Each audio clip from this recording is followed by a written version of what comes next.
Welcome, fair people of YouTube. Today we take a look at Flames of Underworld, which is third revealed prebuild deck that will be available to buy in the store, in the Shadowverse, in the next patch. This one is for Shadow, of course. The literal translation is like Hell's Fire, but Hell is not a word you can use to name your deck, so we change it to Flames of Underworld. Anyway, the deck looks pretty aggressive at the start, and then you see you have no aggressive 3-drop, and then you see you have Spartoid Soldier instead of Playful Necro, but Playful Necro is a class card, so you can swap this around. Then you see you have Soul Glutton, which is not really aggressive, but some would say Bane is an aggressive mechanic. But you have Ceridwen that is definitely not aggressive, and from your target for Ceridwen you have Undead King, which is pretty solid. Lord of the Flies doesn't work with Ceridwen that well, and Mordecai, which is, you know, double the value, but it's hard to save your evolution points till 9. Although, maybe this deck will manage. Well, for replacements, you definitely want to replace Elder Spartoid Soldier with Playful Necro. You probably want to replace Soul Glutton with Cerberus, but we'll talk about it later. For now, let's just jump into the game, and let's see just how good Flames of Underworld deck is.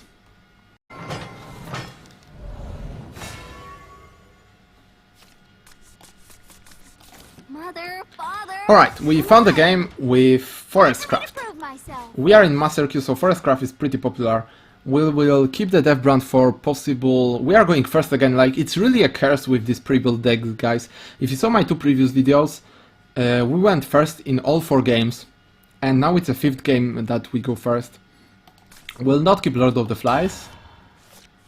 And also what I forgot to mention about the deck, the alternative art card will be Cerberus, and she looks pretty good. Undead King is just bad. Well, it's technically 7 mana 8/8 of stat, but you never get more than 4/4 together.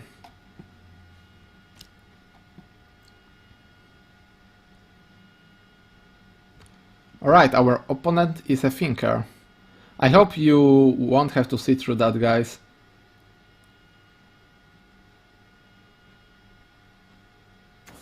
Alright, there we go. He is back at his PC. We will be playing on curve. That's probably what the pre-build decks are made for.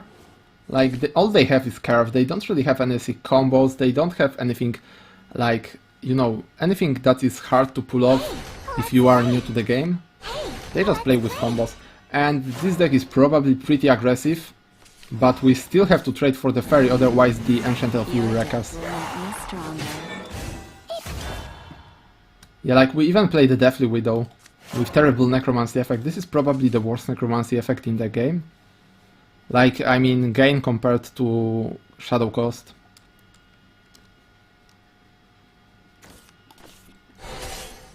Alright, she's down. And he's down. Will he play fairy? He does. I think we'll trade into it and play the soldier. That's all we can do. We could also convert for something. I'm not really sure. We'll convert the next turn.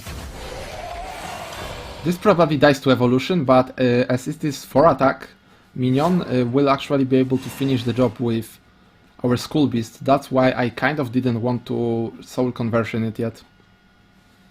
So we can actually combat his evolution play. That depends if we draw a minion. If we don't draw a minion to play, we'll probably death brand it and convert our Skull Beast into something useful.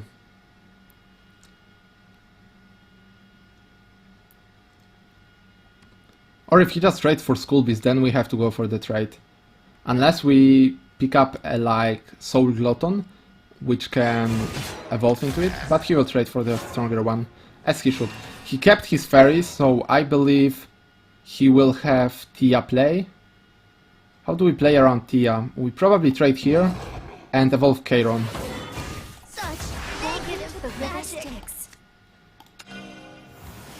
Chiron is also outside of Tia range and can dual Tia, but if he summons Tia, Eve will definitely go into the Lich, which is kind of okay because we have Death Brand. Yeah, here comes Tia. Hey, let's play. Away from here, intruder. You'll never get near the princess. As expected. Though we have the answer, so I'm not really worried. We'll try to keep our evolution point actually. I'm sorry, Tia. We don't really have anything to evolve. Naughty, naughty. We don't want to sacrifice our Chiron with soul conversion, because that's a 6/6, like come on. It's not worth to kill it to draw 2 cards. We can draw from anything else, like I will kill the Undead King probably. Cynthia reporting. Right, there's Cynthia, she will kill my Chiron, but will be on only 1 HP. But we still have to evolve into her. Hey, let's play. We literally have no choice unless we top deck Full Tempest. Don't you? Full Tempest is definitely our best top deck.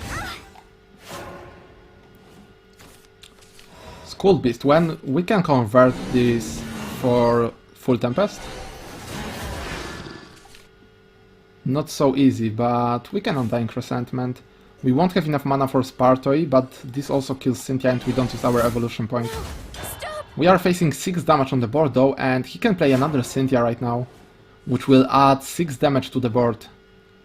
Plus evolution, of course, with evolution, of course. So I'm not really happy. If he has Blessed Fairy Dancer on stuff like that, alright. So we are probably not dead yet. Yeah, if he had Blessed Fairy Dancer, he could have like bounced her and played a Roach, or second, or just Blessed Fairy Dancer again, and that would be lethal. But right now we seem to be fine, unless we just don't top deck anything. We definitely need our Full Tempest. The removal in this deck is definitely too inconsistent, and we cannot play the aggro game with only 1 Cerberus and no aggressive 3-drop. Could you pass the turn, my friend? Thank you. Well, that's not Full Tempest, so we lose. Oh, I don't really like this deck as a whole, but I know a lot of you will buy it because Cerberus is really great. Like anyone who watched anime, who played Grand Blue Fantasy or Rage of Bahamut, actually loves Cerberus. She's one of the most iconic characters of the universe. And I believe you will still buy it for the alt art. The alt art is probably definitely better than... Most of the times it's definitely better than the regular art. But, you know, it depends on what you like. Alright, our next opponent will be Swordcraft. Mother, father, come on. You must die. Very similar opening hand, will not keep this. Right, we have a 1-drop. Is it worth it to play it? Let's see if he has 1-drop, because he's going first. If he has like Quick Blader, we'll play the Skeleton Fighter. If he has nothing, we'll probably keep it. On Vanguard, we are definitely not playing Skeleton Fighter. Right, now that's a bit better curve. We have 2, we have... Well, this will be our 3, then 4 and 5. I would be very happy to draw a 2-drop. Or a 3-drop. 3-drop is fine. If he plays Fencer on the Fervid Soldier, as he probably will, we are kind of screwed. Oh, we are going second, I just noticed. Also, that's fine. It's not giving him any more damage right now. We'll also play the Necroelementist. Or not, forget it, we'll play 2/2/2s instead. Let's get into trouble. The biggest problem with this deck I see is that you have way too many Shadow Generation for the low amount of Necromancy.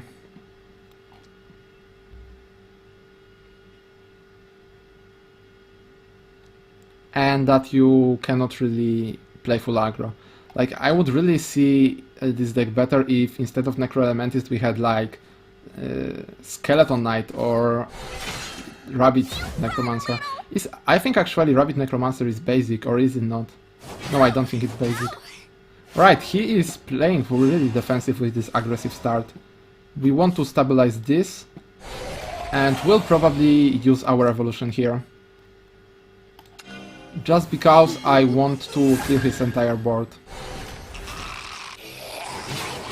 No. We could have reversed the order, like, you know, sacrifice the Skeleton Knight or Skeleton Fighter, but keep this healthy, but it doesn't matter because Floral Fencer kills it anyway, right? And now if he takes the value trait, we go face. We go face and we play Undying Resentment. Probably. Yeah, we'll play Undying Resentment. And we either evolve Necroelementis or Bone Chimera. Which is better? I mean, probably Necroelementis, because we are going into turn 6. If we top the full Tempest and we still have board. Like, I assume he plays Otohime here, right? And if we still have board after Otohime, which we probably should, because he will trade this here, evolve one of the dudes for trade here, and then we can deal 1 damage to all the dudes and possibly top deck full Tempest. But he doesn't have Otohime. Alright, he will take the board clear. I'm fine with that because we are heading closer to Lord of Flies. Yeah, I will play Zlaton. Is your soul succulent? It's much better than Smattery with Chimera because this actually can kill something big. Like Front Guard General, like... What is big 7-drop that Sword plays? Nothing really. And also he looked a bit aggressive with the... Oh, we can kill Aurelia, that's great. He looked a bit aggressive. If I remember correctly, he played Goblin, or was it in previous videos? Because I'm bullet recording right now. Right, first let's see what we have in Lord of the Flies. If we have Bane back here, we'll charge it into Aurelia. No, it's a taunt. It's probably the best we could get. I was naive. Do I feel safe here? I will definitely feel safer once I kill it, but I kind of want to keep my evolution for the third one.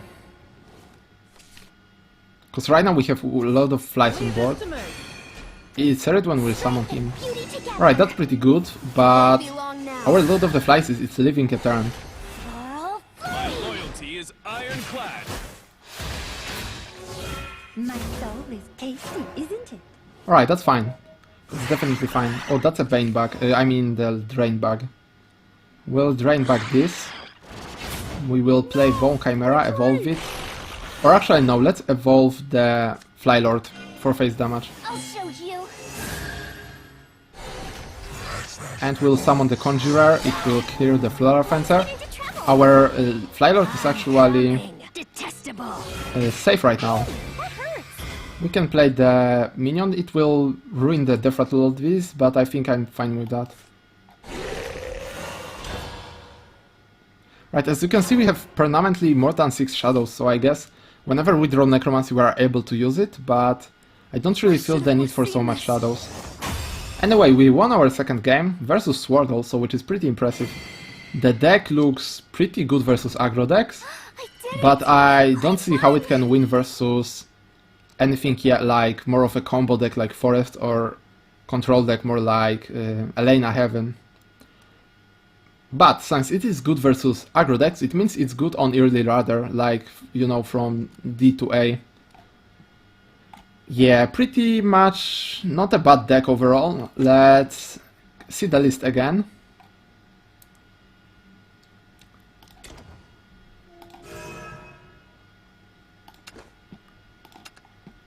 And see what we can change in this deck for better. So the 1-drops are fine, you definitely need another soul conversion though. The Deathly Widow is really bad, don't use her. You can add in another of Widows. The other Widow, how is she called? The Skull Cradle Widow. You can even add Spectre if you want. Spectre is better than Deathly Widow. Dark Conjurer stays, Undying Resentment may stay, may not, depending on how do you want to build the deck. If you want more mid-range deck, then Undying Resentment is needed in your deck. Necroelementist is always swapped for full Tempest. Bone Chimera is not really that good. I would rather switch it for another 3-drop. Like every other 3-drop of Shadow is better. Apprentice Necromancer, sure. Tenacious Ghost, it's a 3-mana 2/3, sure. Rabbit Necromancer if you want more aggressive deck. Skeleton Knight if you want also aggressive deck. And Spartoi, well, maybe not Spartoi. Don't put Spartoi in, don't put Goetia Mage in. Death Chaser if you want more mid-rangey or control deck with more Necromancy. Madame Lich is not really played, but You can still play her, but she's very good with Bone Chimera, so I'm not sure if you swap Bone Chimera for Madame Lich. Spartoid Soldier very good in control deck or mid-range deck, but Death Chaser is better than Spitory. You usually want to have both, but if you have to choose, pick the Death Chaser. Then we have more Full Tempest. You definitely need more Full Tempest. Probably stay at 2, but definitely need more Full Tempest. Deathbrand is fine. Elder Spitory Soldier, you want to switch it for Playful Necro or Hands Unleasher. It's a matter of preference, to be honest, but most people prefer Playful Necro. Then we have Phantom Hole, and you need more Phantom Holes, and you need more Cerberus. You can switch Chiron and Soul Glutton for it. Like, your Cerberus may be your only 5-drop, you don't really care.